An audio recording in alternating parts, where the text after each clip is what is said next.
Thank you so much. You have 30 seconds to answer each question. Okay. And then you will hear a bell. After All the right. 30 seconds, a very loud bell. Okay. Louder than Lola. Yeah, yeah. Okay. Tell us something about yourself. Hi, my name is Isabella Rojas Ismael, but you may call me Bella as everybody else does. You may know me as a ballerina. I am also a psychology major and I'm very passionate about mental health. But I would say I'm also somebody who burns with a fire inside.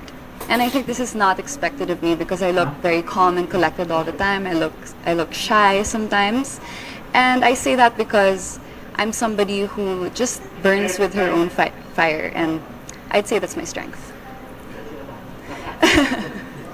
I see. So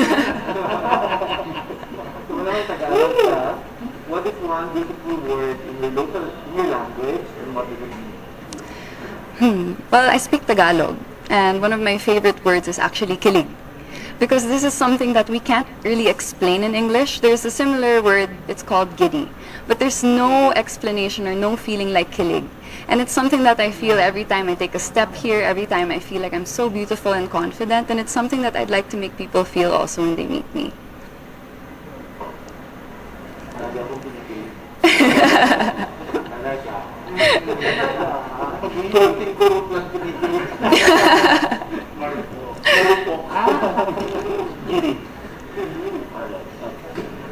What's that one learning skill you have in the past? Any promotion factor? I grew up dancing ballet because I started at 4 years old. And one of the most important things that I've learned is to learn how to be yourself in every situation that you're put in. So this is actually my first national pageant, so it's new to me. However, as we've gone through the different challenges, I've learned how to apply it myself in the situation, and I've learned how to grow and to shine as Isabella Ismael. That's the beauty that I've learned as a child in ballet, where you have techniques, but you learn your own art, you learn your own style. What about during the pandemic? What is the most important lesson that you learned? During the pandemic, admittedly, of course, it wasn't easy for any of us. However, I was able to actually connect with myself. And as a beauty queen, you would expect somebody to be confident, to know exactly who she is, but it's not always the case. I was able to take time to meditate. I was able to take time to listen to myself. And I realized the value of knowing who you are. And I'm able to take that with me to today. You know, my outfit, this is me. It's pink, it's floral, it's ballet-ish, but you know, I feel very confident as myself, and I'm proud of that. Isabella, if you win, how do you plan to help your community?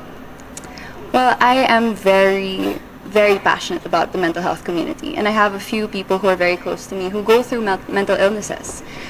One of the things that I've learned is that it's not just those who suffer with the sickness who have a hard time, but it's also their families. And I would love to partner up with an organization and probably create a program or maybe support groups, not just for the person who's sick, but for their families, how they can cope, how they can help each other out, and how they can take care of themselves as well, because it's not easy, and we need to help each other out.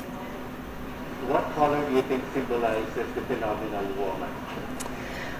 I would say blue. Blue, I know to be royal blue. I would say it's something that is so strong. It comes out confident and strong. However, it's also very warm, it's inviting, and it's something that you can trust. That's how I see the color blue. And a phenomenal woman is somebody who's confident in herself, is somebody who is calm, but is also somebody that you can trust to represent you, to tell your story. And that's why if I were to be the phenomenal woman, I would wear blue in everything.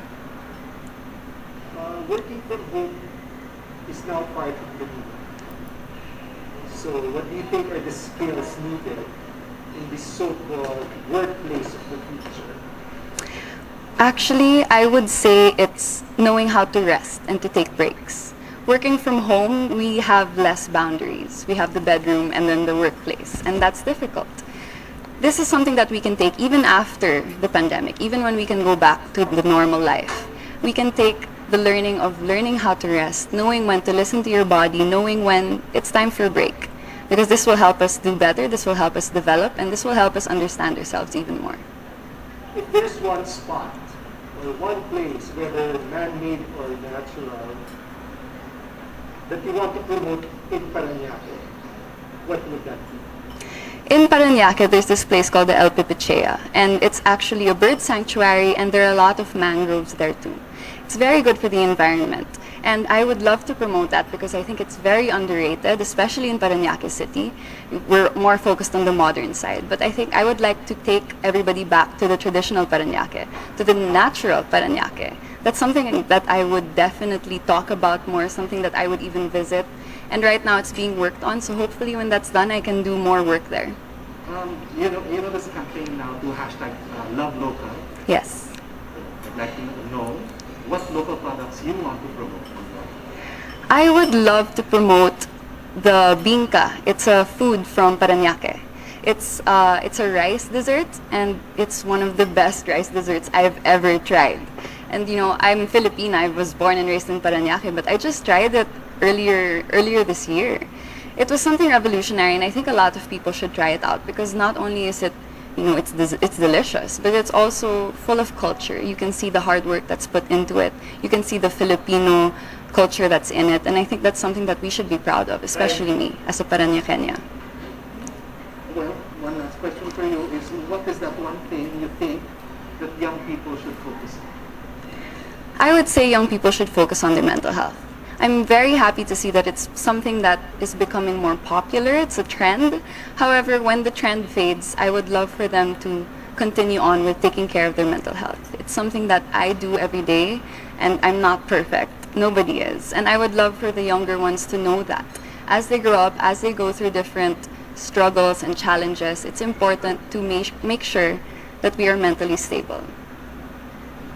Thank you so much. Thank you. I hope I calmed you all.